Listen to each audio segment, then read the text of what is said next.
Everyone knows that science and the laws within it, such as those of thermodynamics, have given us a complete understanding of the natural world and the universe. Our technology and our science has peaked. We are at a pinnacle. If something was possible, it would have already been discovered before. Everyone knows this, but you're not everyone. You're here because you know that there's an abundance of unreleased technology just waiting to be given out to the world. There is limitless potential in our technology and ourselves, and that our current state of science and technology is at a point of stagnation because of limiting beliefs and knowing what is impossible. That's why you're here, and that's what we're doing. We're releasing a new form of energy for the people, a sustainable technology that has been built before, it's been demonstrated before, and we're not inventing anything. We're just building it and releasing it. And we're doing that with open sourced information, working together from the bottom up. We're collaborating together. We're not hiding everything. We're not patenting. We're not being greedy or fearful. And this technology is based on a generator called it was based off a Bandini motor that's been built many times under different names, under a Mueller motor, but basically it's based on a pulse type generator setup where you put a pulse into a coil and it causes a rotor to spin, and then you're recycling the energy off of there, recapturing it, and you're getting more energy off than you put in. How is this possible? Well, it's because E&M, electromagnetic theory, is not complete. They teach us a portion of it, but there's more to it. There's more to this world and this natural world than our current laws and definitions allow for. So we're extracting excess energy from an open system. There's excess energy coming from the environment. This is no different than a solar panel, a geothermal power plant, nuclear energy. There's excess energy coming from somewhere, and it's from the environment. It's not free energy. Free energy doesn't exist, but excess energy does, and the universe is full of it. So this is likely coming from zero-point energy, vacuum energy. At the turn of the century in the 1850s, 1900s, there was a large amount of debate in all aspects of science, and in electromagnetic theory, there was basically a big debate between whether there's energy in the vacuum or there's not. Is there energy in space or not? Well, they decided for us that there's not, but in reality there is. There's a vast amount of energy. Now they're starting to say that it's called quantum energy, quantum fluctuations. That's what zero-point energy is. Regardless, it doesn't matter to us. We just know that we can capture it by taking the flyback voltage from the collapsing magnetic field from a very high impulse function. We need to have a high enough threshold breached and a sharp enough impulse function in order for this to work. So that's where we're at. I want to show you what I've been doing on the build. Since I saw you guys last time, we have built a beautiful stator housing here. So we've got a massive stator, and I've put it onto a platform with wheels so we can move it around. You can see this is not a benchtop model. This is a large 1 meter by 1 meter stator housing. It's going to be a big motor. I don't know how much excess energy it's going to put off, but we're going to find out. It might be 100 watts, it might be 200 watts, it might be 1,000 watts. Maybe it's more, but we're going to find out. I also received all of the magnets. I ordered 100 magnets from China. These Y30 designation from China. Beautiful quality, strength. They're all within basically like 2 gram weight of one another. So I've gotten these guys laid out. These are going to be the 16 that I use for the rotor. I've weighed them out. I'm satisfied that they're all the proper matching weights and sizes, so they look beautiful. And basically what I'm going to do here, I've shown you guys this before, but I want to see these. They fit so nice and uniform in there. They're perfect. So I'm going to get this magnet into position where I want it. Then I'm going to take my glue gun and put a strip of glue down either side, holding the magnet where I want it in position.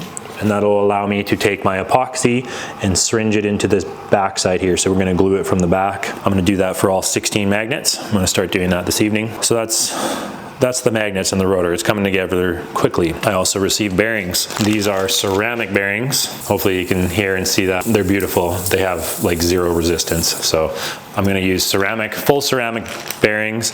I think they're silicon nitride. You'll have to look it up. There's 2 main materials that ceramic bearings are made out of. So we've got our beautiful bearings. This thing is going to spin with basically no resistance. We've got our magnets going into the rotor. I also have new coil cores built here. So this original one was a little bit too big. It was also made out of carbon fiber. These ones here are smaller and more compact, and they're made of ASA. So again, the purpose of this machine, you can't think of these coils as traditional. If I was trying to build a traditional motor or a generator, I'd want a coil core. I'd want to concentrate that with iron in the core or some kind of core material, because that's what traditional motors want. That's your purpose, is you want to concentrate the force that you're putting out and that you're absorbing. But this is not a traditional motor. Our goal here is not to make the most efficient motor or generator as possible in the traditional sense. Our goal here is to allow the pulse going into these coils to be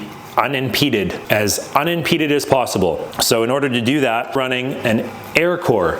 There is no metal going into the core of these, it's air core. That restricts it in some senses, like it doesn't concentrate it and it's not as efficient of a motor, but that's not where we're getting the excess energy from. The excess energy is coming from the fast collapse of this magnetic field with the coil wrapped around it. So that answers the question about why I don't have a core in here, iron core, because we don't want it. We want to be able to collapse this field as quickly as possible. If you had an iron core in here, it's going to restrict that collapsing speed. And that's where the excess energy comes from, is that super fast collapse and capturing of not only the flyback voltage, but there's excess energy with that flyback voltage because of the speed at which we can capture it. And this is not taught in modern E&M theory. Although at the turn of the century, if you guys want to look into this and look at the theory, you go back before they decided all these things for us at the turn of the century in like the 1850s, there's guys that were talking about this. Also, there's a really good resource for those of you who are interested in this, you super nerds like myself. Go to rexresearch.com. He's got a compilation of all sorts of different information. Not all of it's factual, but it's a compilation of, and you can sort through it yourself. So rexresearch.com is a really good source for that. The magnets, we got the coils ready. They're looking beautiful. And so right now we're doing an optic timing circuit. So that basically means a laser that's going through. When the laser's cut off, it creates a trigger signal, or when the laser goes through and completes, it creates a trigger signal. So that's what this disc is here for.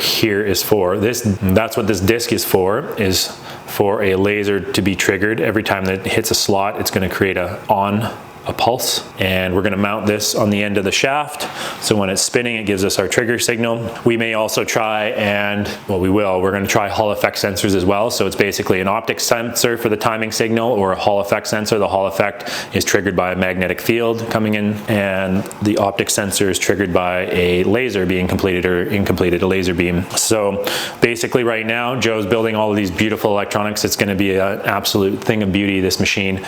There's going to be 96 circuits, 96 MOSFETs. Actually, we might go up to 8, so there might be more than 96. It might be 128 circuits. Either way, it's going to be beautiful, and there's going to be a huge amount of electronics, super high-end, easily replicatable silicon carbide components, again, because we need it to be able to switch as quickly as possible. The purpose of this is to get as many pulses through these coils, capturing the collapsing magnetic field and all the excess energy, as many as possible in a short amount of time. So as high as frequency as possible. In order to do that, we are not using any cores. This is an air coil core machine. So that's our timing circuit.